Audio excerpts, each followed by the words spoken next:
नमस्कार साथियों, आपका अपने YouTube चैनल यशस्वी जी के स्टडी में एक बार फिर स्वागत है। आज संपूर्ण हिंदी की दूसरी क्लास है। आज की क्लास में हम वर्णमाला के अंतर्गत वर्ण क्या है, वर्ण किसे कहते हैं, वर्ण की परिभाषा क्या है, वर्णमाला को कितने भागों में बांटा गया है, स्वर और व्यंजन वर्ण के प्रकार कौन कौन से हैं और इनसे संबंधित कुछ महत्वपूर्ण प्रश्नों के बारे में अध्ययन करेंगे।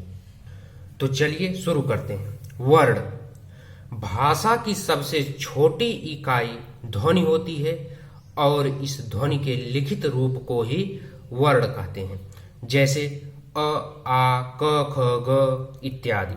वर्ण का दूसरा नाम अक्षर है। अक्षर का अर्थ होता है अनासवान, अर्थात जिसका खंड ना किया जा सके या जो अनासवान हो उसे वर्ण कहते हैं। ये वर्ण की परिभाषाएं थी। अगला पॉइंट हमारा, वर्णों के व्यवस्थित समूह को वर्णमाला कहते हैं। तो यहां पे आपको व्यवस्थित शब्द ध्यान में रखना है, क्योंकि एग्जाम में कंफ्यूजन करने के लिए दे देता है कि वर्णों के समूह को वर्णमाला कहते हैं। नहीं, गलत हो जाएगा।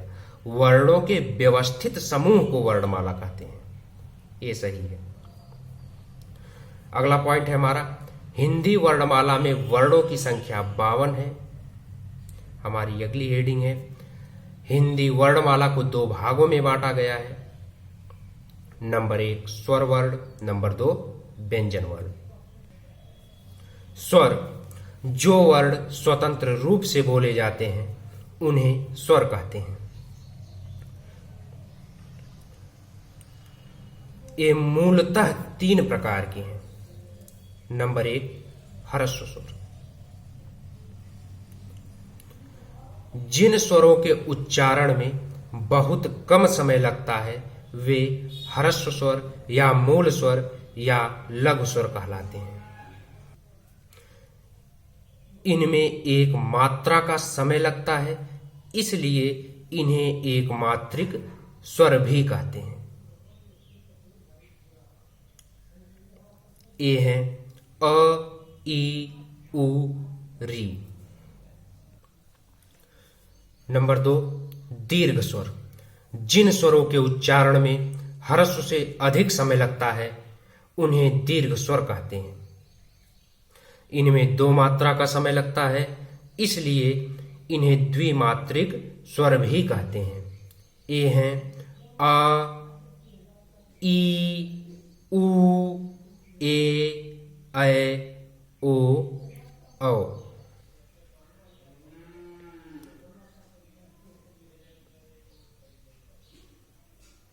फिर से देख लेते हैं। ए है दीर्घ स्वर, बड़ा आ, बड़ी ई, बड़ा उ, ए, ऐ, ओ, औ। दीर्घ स्वर में ही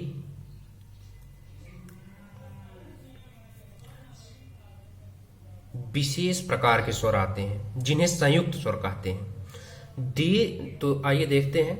दीर्घ स्वरों में शेष 4 स्वर ए, ऐ, ओ, औ संयुक्त स्वर कहलाते हैं। ये 2 भिन्न भिन्न स्वरों के मेल से बनते हैं। तो देखिए कैसे इनका निर्माण हुआ है। अ धन ई मिलके ए बना है, अ धन ए मिलके ऐ बना है, अ धन उ मिलके ओ बना है, अ धन ओ मिलके औ बना है। तो ये संयुक्त स्वर हो गए जो दीर्घ स्वर के अंतर्गत ही आते हैं। तीसरा है प्लुत स्वर। जिस स्वर के उच्चारण में सबसे अधिक समय लगता है प्लुत स्वर कहलाते हैं, जैसे ओम। ठीक। हिंदी वर्णमाला में स्वरों की संख्या 11 है।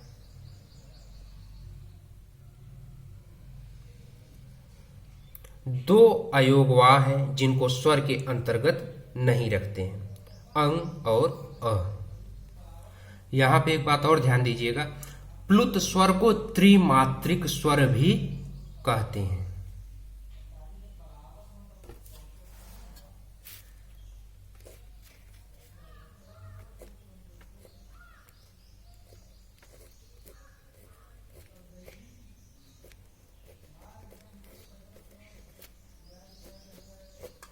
इनको त्रिमात्रिक स्वर भी कहते हैं।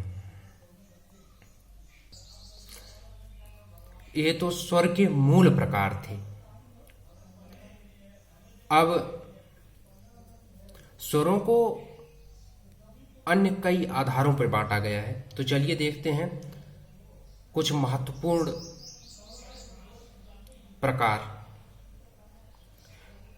तो पहला बांटा गया है जिह्वा की ऊंचाई के आधार पर।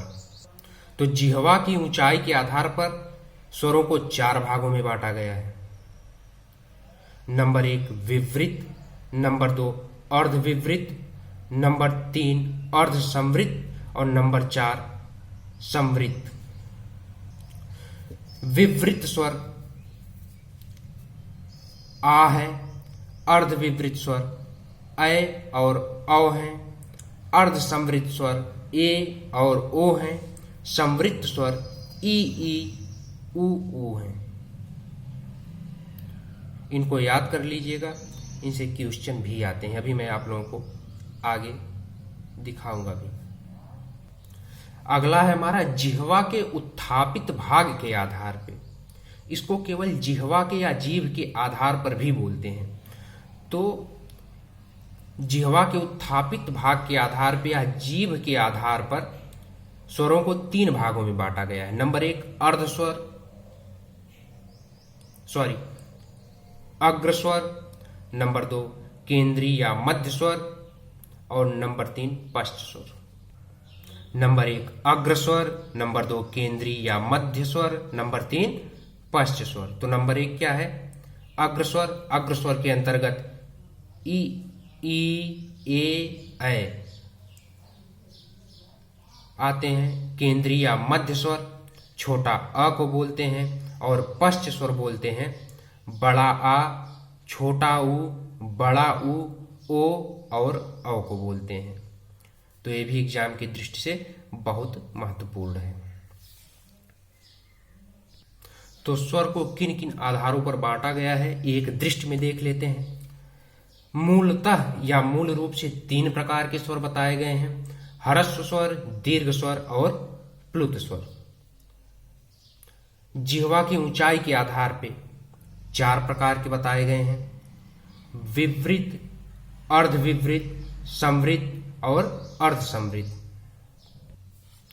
अब जिह्वा के उत्थापित भाग के आधार पर या जीभ के आधार पर 3 भाग बताए गए हैं: अग्रस्वर, केंद्रीय या मध्य स्वर और पश्च स्वर। अगला व्यंजन। जो वर्ण स्वरों की सहायता से बोले जाते हैं व्यंजन कहलाते हैं। इन्हें मुख्यतः 6 प्रकार से बांटा गया है। नंबर 1 स्पर्श व्यंजन।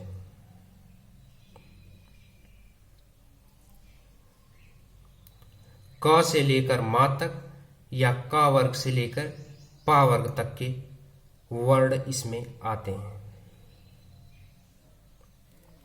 तो स्पर्श व्यंजन के अंतर्गत कौन कौन से वर्ण आते हैं आइए देख लेते हैं।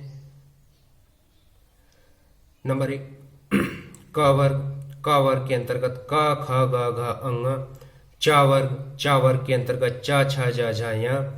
ट वर्ग के अंतर्गत ट ठ ड ढ ड़। त वर्ग के अंतर्गत त थ द ध न। पा वर्ग के अंतर्गत प फ ब भ म। इन वर्गों को आप अच्छे से देख लीजिएगा, अच्छे से याद कर लीजिएगा, क्योंकि इन वर्गों का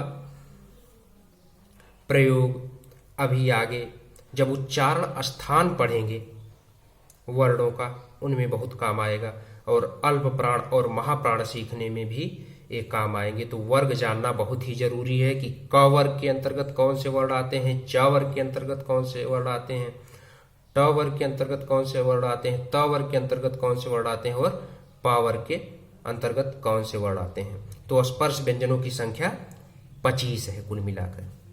व्यंजन का दूसरा प्रकार आइए देखते हैं। तो व्यंजन का दूसरा प्रकार है अनुनासिक।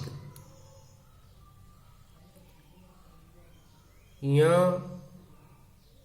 अंग ळ न म। अंग य ळ, न, म। अनुनासिक 5 वर्ण हैं। प्रत्येक वर्ग का 5वां वर्ण अनुनासिक है। जैसे का वर्ग का 5वां वर्ण अंग, च वर्ग का 5वां वर्ण य, ट वर्ग का 5वां वर्ण ळ, त वर्ग का 5वां वर्ण न, प वर्ग का 5वां वर्ण म। तो प्रत्येक वर्ग का 5वां वर्ण अनुनासिक है। अनुनासिक 5 है। तीसरा भेद व्यंजन का बताया गया है उच्छिप्त या द्विगुण व्यंजन। ळ और ढ को उच्छिप्त या द्विगुण व्यंजन कहते हैं। ळ और ढ ये 2 हैं। याद रहे इनकी संख्या भी पूछता है एग्जाम में। जैसे दे दिया द्विगुण व्यंजन कितने हैं तो आप 2 लगाएंगे। ठीक। इसके बाद आता है नंबर 4 अंतस्थ व्यंजन। य, र, ल, व। अंतस्थ व्यंजनों की संख्या 4 है। नंबर 5 आता है ऊष्म या संघर्षी व्यंजन। इनकी भी संख्या 4 है। स, मूर्धन्य स, छोटा सा या दंत सा ह। स, ख, स, ह।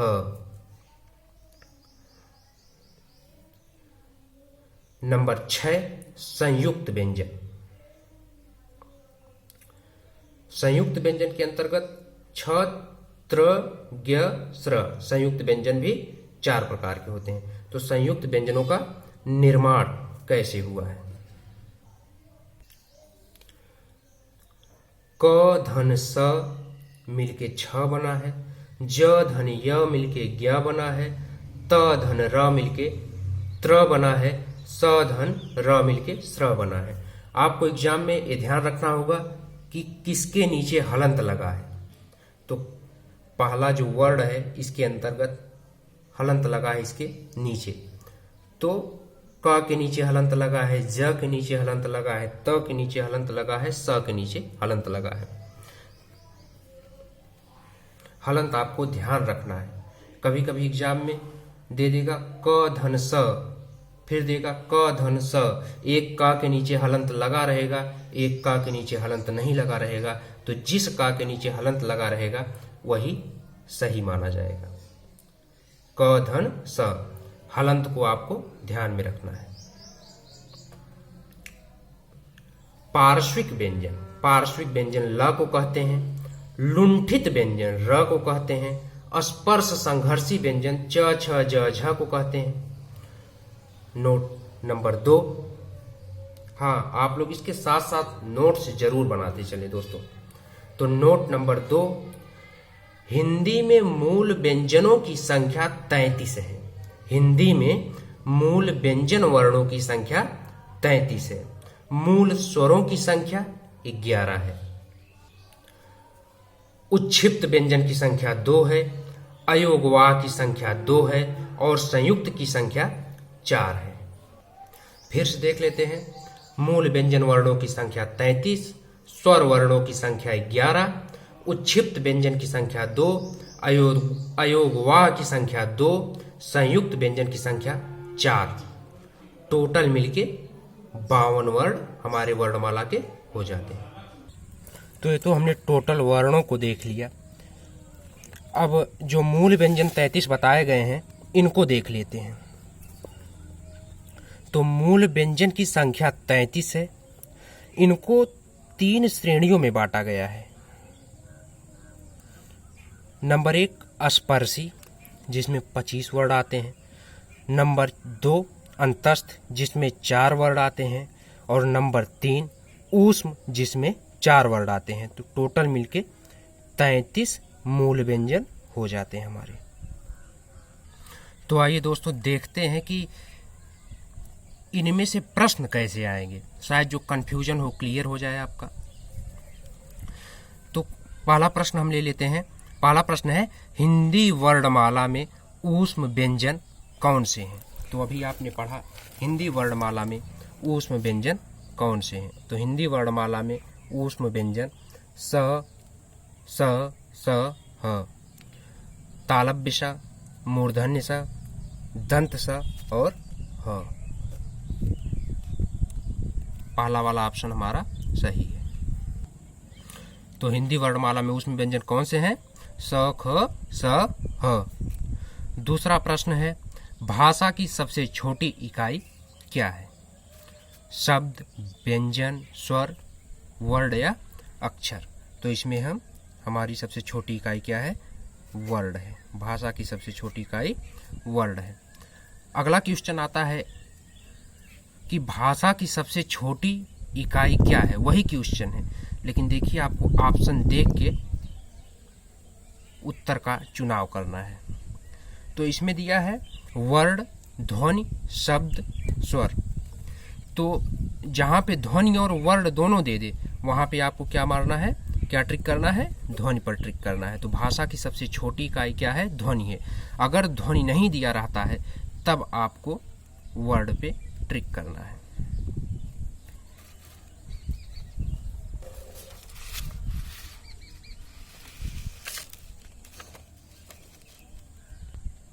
अगला क्वेश्चन हमारा है कि 6 वर्ड किसके योग से बनता है? क धन स, क धन स, क धन छ, क धन स। तो इसमें हमने कहा था कि आपको हलंत का ध्यान रखना है। तो यहाँ पे हलंत लगा है क के नीचे, तो यही वाला सही होगा। पहला वाला ऑप्शन हमारा सही हो जाएगा। अगला क्वेश्चन है, निम्नलिखित में से विवृत स्वर कौन सा है? आ, ई, उ, री। तो आपने विवृत स्वर पढ़ा था। विवृत स्वर आपने अभी पढ़ा था। विवृत स्वर किसके अंतर्गत आता है? जिह्वा की ऊंचाई के आधार पर जो स्वरों का वर्गीकरण किया गया है उसके अंतर्गत आता है। तो निम्नलिखित में से विवृत स्वर कौन सा है? तो आपने पढ़ा था बड़ा आ। इसके बाद अगला क्वेश्चन है, निम्नलिखित में से अग्र स्वर कौन से हैं? तो अग्र स्वर आपने किसके अंतर्गत पढ़ा था? जीभ या जिह्वा के उत्थापित भाग के आधार पर आपने इसको पढ़ा था। ई, ए, उ, आ, री, ओ और औ। तो आपने अग्र स्वर कौन से पढ़े थे? ई, ए, ऐ। तो आपका पहला ऑप्शन सही हो जाएगा।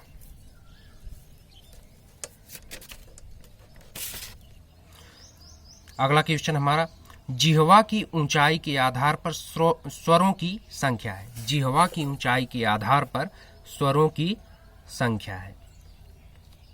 तो जिह्वा की ऊंचाई के आधार पर हमने स्वरों को कितने भागों में बांटा था? आपने अभी पढ़ा है, याद करने की कोशिश करिएगा। तो जिह्वा की ऊंचाई के आधार पर हमने स्वरों को 4 भागों में बांटा है। विवृत, अर्धविवृत, अर्धसमृत और समृत। तो जिह्वा की ऊंचाई के आधार पर स्वरों की संख्या क्या है? ऑप्शन बी आपका सही हो जाएगा, 4 है। पार्श्विक व्यंजन है, इनमें से पार्श्विक व्यंजन कौन सा है? तो ल, व, र और स। तो आपका पार्श्विक व्यंजन ल हो जाएगा। ठीक है, आपका पार्श्विक व्यंजन ल, आपका पार्श्विक व्यंजन ला हो जाएगा। पहला ऑप्शन आपका सही है। अंतिम क्वेश्चन है दोस्तों, हिंदी वर्णमाला में व्यंजनों की संख्या कितनी है? तो आपने पढ़ा है हिंदी वर्णमाला में मूल व्यंजनों की संख्या 33 है। बी वाला ऑप्शन आपका सही हो जाएगा। आज की क्लास में इतना ही। अगली क्लास में हम पढ़ेंगे वर्णों का उच्चारण स्थान। तो अगर आपको हमारी वीडियो पसंद आती है तो लाइक, शेयर और सब्सक्राइब जरूर करें ताकि आपकी कोई भी क्लास मिस ना हो। इसी के साथ क्लास समाप्त होती है। वीडियो को देखने के लिए धन्यवाद।